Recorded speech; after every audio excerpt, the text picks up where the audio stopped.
friends, I am Mo and welcome back to my channel Mo's blog.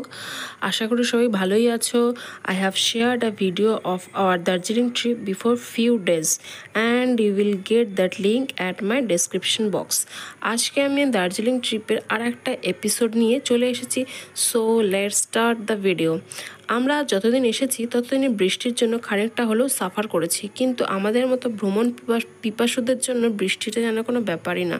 Today is the 4th day of our trip. সেই মতো আমাদের কার আগে থেকেই বুক করা ছিল.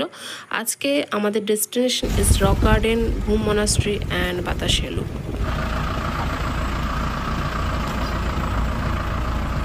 প্রথমেই রওনা হলাম রক গার্ডেনের উদ্দেশ্যে. যাওয়া রাস্তাটা এতটাই খারাপ যে আমার মুখের হাসিটাই উড়ে যাচ্ছিল. নামটাও যেমন রক আর রাস্তাটাও তেমন রকে রকি. একেবারে হেলতে দুলতে এসে যখন পৌঁছালাম তখন আবার আমার মুখের হাসি দেখে কে বাবা, সত্যিই সুন্দর জায়গা. ভিডিও করতে করতে উপরে উঠছিলাম, আর সেই সময় কে যে এই অখাদ্য ভিডিওটা বানিয়েছিল সেটাই তো আমি বুঝতে পারছি না.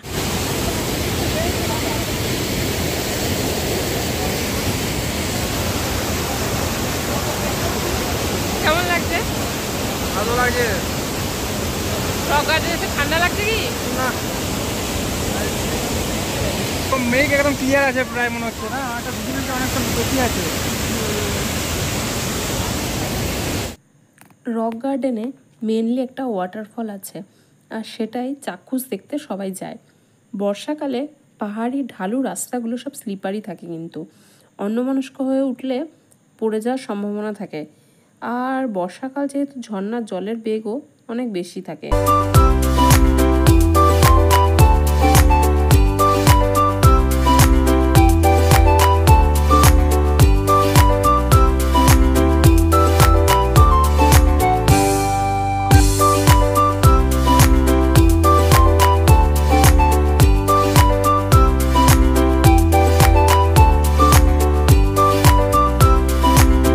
যাওয়ার পরই আমরা, বিশেষ করে আমি, ফটো তুলে নিই সব, যেহেতু আমার ফটো তোলার একটু নেশাটা একটু বেশি আছে. আর আপনারাও আগেই ফটোশ্যুট করে নেবেন, কারণ কখন বৃষ্টি হবে আর কখন আকাশ ক্লাউডি হয়ে যাবে ধরতেই পারবেন না. জনস্বার্থে প্রচারিত.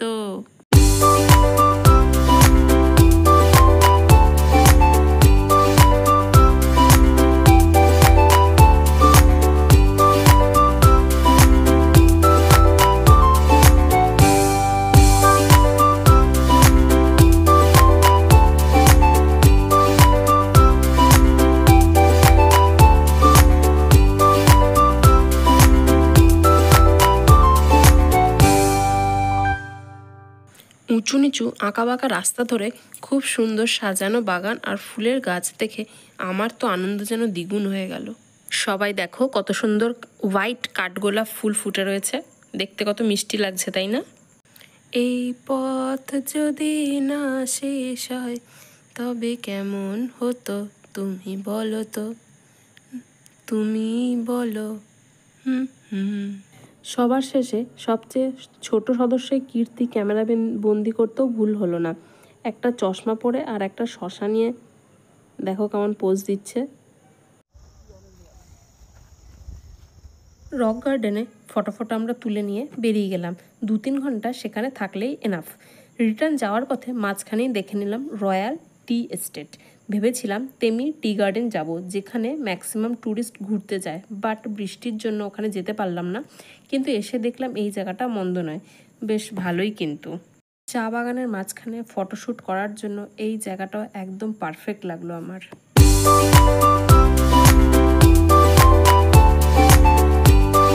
চা বাগানে একটা নতুন জিনিস উদ্ধার করলাম.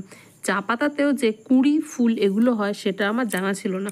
সত্যিই দেখো কত সুন্দর হলুদ হলুদ ফুল ফুটে রয়েছে. মিনিট 15 সময় কাটিয়ে টি গার্ডেনকে টাটা বাই বাই করে গাড়িওয়ালা আমাদের সোজা পৌঁছে দিল বুদ্ধিস্ট ঘুম মনাস্ট্রিতে. পাহাড়ের গায়ে একদম নিরিবিলি পরিবেশে এই মনাস্ট্রিটা তৈরি করা.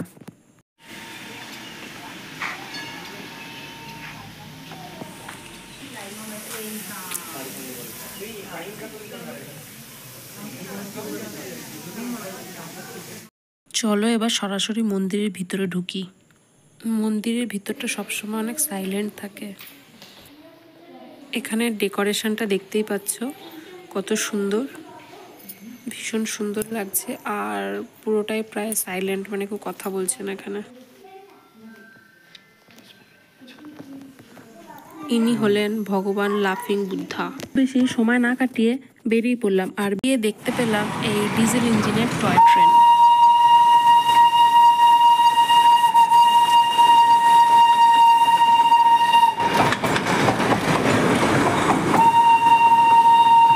Our last and final destination is Batasia loop, আর যেটা ঘুম মনাস্ট্রি থেকে খুব বেশি ডিস্টেন্স নয়। আর টিকিট লাগলো আমাদের অনলি 50 রুপিস পার পারসন। এই যে রেল লাইনটা দেখতে পাচ্ছ, এই রেল লাইনটা দিয়ে টয় ট্রেনগুলো বাতাসিয়া লুপে এন্ট্রি করে, আর এখান থেকেই পুরো গার্ডেনটা একটা রাউন্ড করে ঘুরে এখান থেকেই বেরিয়ে যায়।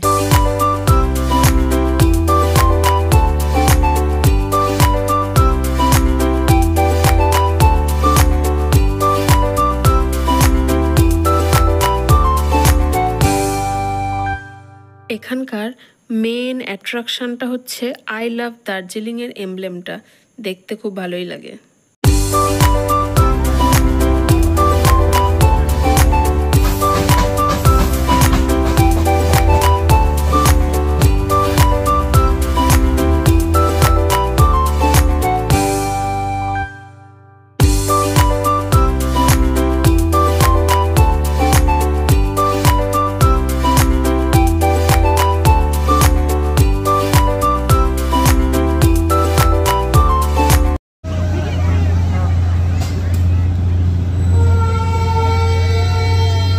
চার পাঁচ দিনের জন্য ঘুরতে এসে মজা করে একরাশ স্মৃতি নিয়ে বাড়ি ফিরে যাওয়ার আনন্দটাই আলাদা, যেটা অনেকে পারে না, কিন্তু আমি পারি মজা করতে। আর সেটাই আমার আত্মবিশ্বাস। ফটো তুলতে তুলতে স্টিম ইঞ্জিনে চলা টয় ট্রেন এর মেকানিজমটাও দেখতে পেলাম। সামনের ইঞ্জিনের আপার পোর্শন পুরোটাতেই কয়লা স্টোর করা আছে, আর একজন লেম্যান সারাক্ষণ কয়লা ভাঙছেন আর নিচের দিকে ট্রান্সফার করে দিচ্ছেন। আর এদিকে ড্রাইভার বাবু যিনি আছেন, উনি কয়লাগুলোকে ভিতরে ফায়ার ট্যাঙ্কে শিফট করে দিচ্ছে আর আগুন জ্বলছে।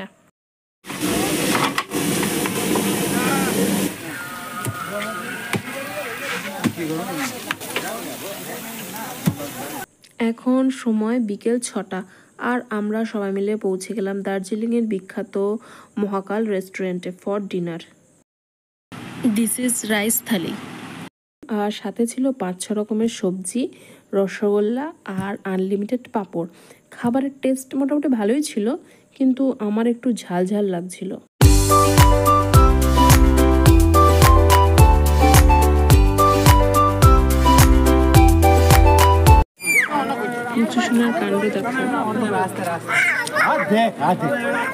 দার্জিলিংয়ে আজকেই আমাদের শেষ রাত, তাই কালকে আমাদের আসানসোল যাওয়ার রিটার্ন জার্নি। তাই এখান থেকে দুপুরের দিকে বেরিয়ে এনজেপি পৌঁছে যাব, আর ইচ্ছা আছে কাল সকালের ব্রেকফাস্টটা এই মহাকাল থেকেই সারবো। চলো তবে আজকে গুড নাইট, কালকে রেস্টুরেন্টে দেখা হচ্ছে। Bye bye.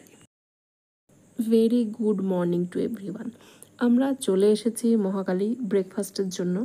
নিয়ে নিয়েছি গরমাগরম 2 পিস রাধা পল্লবী, আর ছোলার ডাল, আর ঘিয়ে ভাজা গরম গরম গোলাপ জামুন। আহা, কি বলবো, সত্যি স্বর্গ মানে স্বর্গ। এরকম একটা থালির সাথে আনলিমিটেড ছোলার ডালের দাম পড়বে মাত্র 100 টাকা। খাওয়া দাওয়া শেষ, এখন বিদায়ের পালা।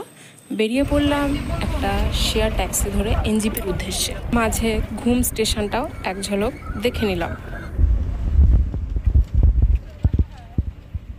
And finally we are at NJP station. আর রাতের ডিনারটা আমরা সেরে নিলাম বিরিয়ানি দিয়ে। এখন প্রায় রাত 9:30, আর স্টেশনে ট্রেন এন্ট্রি হয়ে গেল। ডিপারচার টাইম আছে আমাদের 10টা।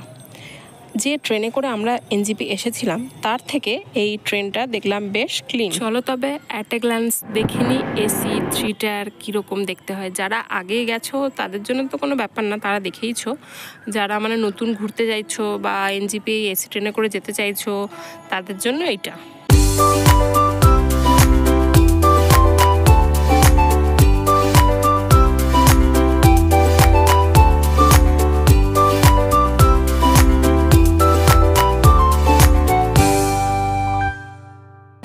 কাজের ফাঁকে দুদণ্ড টাইম বের করে ঘুরে নিলে মনের শান্তি হয় আর কি। এই জন্যই আমাদের সবার ঘোরা। আমরা যেভাবে ঘুরেছি তার একটা ছোট্ট অভিজ্ঞতা শেয়ার করলাম মাত্র, যদিও এটা তেমন কোনো ইনফরমেশান নয়, কারণ প্রত্যেকেরই নিজের নিজের মতো ঘুরতে ভালোবাসে। আর সবারই স্থানকাল পরিস্থিতি আলাদা আলাদা হয়, বাজেটও আলাদা হয়। তাই বন্ধুরা, তোমরা এই বর্ষাকালে দার্জিলিং অবশ্যই কিন্তু একবার হলেও ঘুরে আসবে। আর লাইক কমেন্ট অবশ্যই করবে। আর please don't forget to subscribe. Come back very soon with the next video, and till then be safe and happy. Bye bye.